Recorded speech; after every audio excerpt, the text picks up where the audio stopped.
ఇండియాలో అబ్రప్ట్‌గా లాస్ట్ వీక్‌లోనే ఒక్కసారిగా జంప్ అయింది.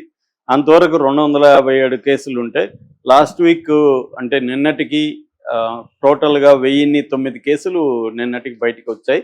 సో, ఇందులో ప్రధానంగా మనకి రాష్ట్రాల వైస్‌గా చూసుకున్నప్పుడు కేరళ ఎక్కువగా ఉంది. ఇంతకుముందు కూడా మనకి హిస్టరీలోకెళ్తే కూడా కేరళలో కేసులు విపరీతంగా అప్పుడు కూడా పెరిగాయి.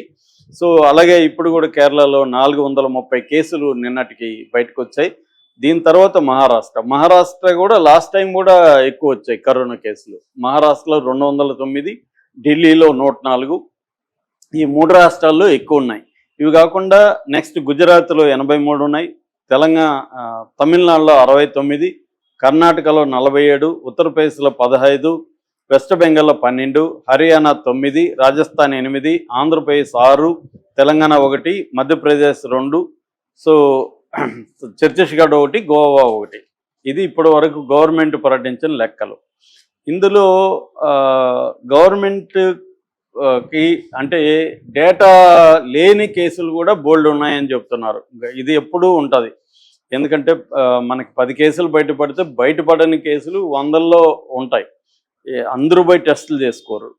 పైగా ఇది రెయినీ సీజన్ కాబట్టి వస్తే జ్వరము, జలుబు ఎవరిని గాను కలిసినా ఇదే చెప్తున్నారు. వైరల్ ఫీవర్స్ ఎక్కువ ఉంటున్నాయి. తర్వాత ఇన్ఫ్లుయెంజాస్ ఎక్కువ ఉంటున్నాయి. ఫ్లూస్ అంటాం కదా, ఫ్లూ ఎక్కువ ఉంది. కానీ వీళ్ళెవరు కూడా టెస్ట్ చేసుకోరు. మామూలుగా ఏం చేస్తారు, జ్వరానికి ఏ ప్రోటోకాల్ ప్రకారం ఏ ట్రీట్మెంట్ తీసుకోవాలో అది తీసుకుంటారు. కానీ కొంతమంది మాత్రమే టెస్టులు చేసుకుంటున్నారు. ముఖ్యంగా గవర్నమెంట్ హాస్పిటల్కి వెళ్ళినప్పుడే వాళ్ళు టెస్టులు చేస్తున్నారు. ప్రైవేట్ హాస్పిటల్లో వీళ్ళు అడిగితే కానీ చేయట్లేదు.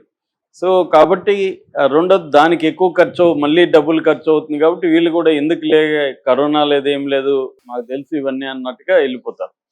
సో అందువల్లనే ఇది పెరుగుతూ ఉన్నట్టుగా కనబడుతుంది.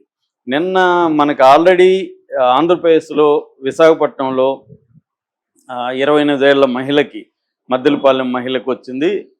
తర్వాత నంద్యాలలో 70 ఏళ్ల వృద్ధురాలకు వచ్చింది. తర్వాత కాకినాడలో 65 ఏళ్ల వృద్ధుడికి వచ్చింది. అది కాకుండా నిన్న మాత్రమే 3 కేసులు వచ్చాయి. గుంటూరు తాడేపల్లిలో మణిపాల్ హాస్పిటల్లో టెస్ట్ చేసుకుంటే ఏలూరుకి చెందిన ఒక భార్యాభర్తకి కరోనా ఉన్నట్టు తెలిసింది. అట్లాగే తెనాలికి చెందిన 83 ఏళ్ల సీనియర్ సిటిజన్కి కూడా కరోనా ఉన్నట్టు తెలిసింది. ఈ సీనియర్ సిటిజన్ సీరియస్గా ఉంది కూడా అని కూడా అంటున్నారు. ఆల్రెడీ ఈ 1000 మందిలో 3 మరణాలు కూడా సంభవించాయి.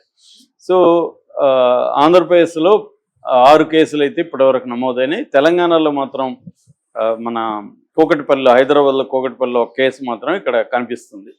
సో ఓవరాల్గా ఇండియాలో కేసులు పెరుగుతున్నాయి. మన central union health and family welfare ministry కూడా దీని మీద హెచ్చరించింది. మనకు సంబంధించిన అనేక హెల్త్ ఇన్స్టిట్యూట్స్ కూడా రంగంలోకి దిగాయి. ఇక ఏషియాలో చూస్తే కూడా కేసులు విపరీతంగా పెరుగుతున్నాయి. థాయిలాండ్లోనే 71,067 కేసులు నిన్నటికి మేలో, మొత్తం ఏప్రిల్ మేలో ఈ 2 నెలల్లో వచ్చిన కేసులు థాయిలాండ్లో 71,067 కేసులు ఉన్నాయని లిస్టు చూస్తాం. 11 నుంచి 17 వరకు ఈ 6 రోజుల్లోనే 33,000 కేసులు థాయిలాండ్లో, అంటే పెరుగుతూ ఉంది క్లియర్గా.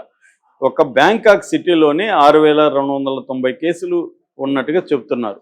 దాని తర్వాత సింగపూర్లో 14,200 కేసులు ఇప్పటి వరకు ఉన్నాయనేది చెప్తున్నారు. హాంకాంగ్లో కూడా 1000 కేసులు వచ్చాయి. అట్లాగే చైనా, మిగతా దక్షిణ కొరియా, ఇలాగా ఏషియన్ కంట్రీస్లో ఎక్కువ వస్తుంది.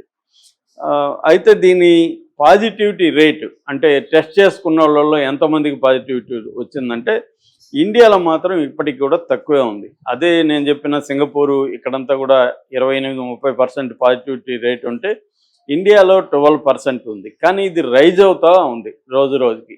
అందుకని కొంత భయాందోళన అయితే ఉన్నాయి. అయితే ఇక్కడ పాజిటివ్ అంశం ఏంటంటే దాదాపు 1.7 బిలియన్ డోసెస్ వ్యాక్సిన్ ఇండియాలో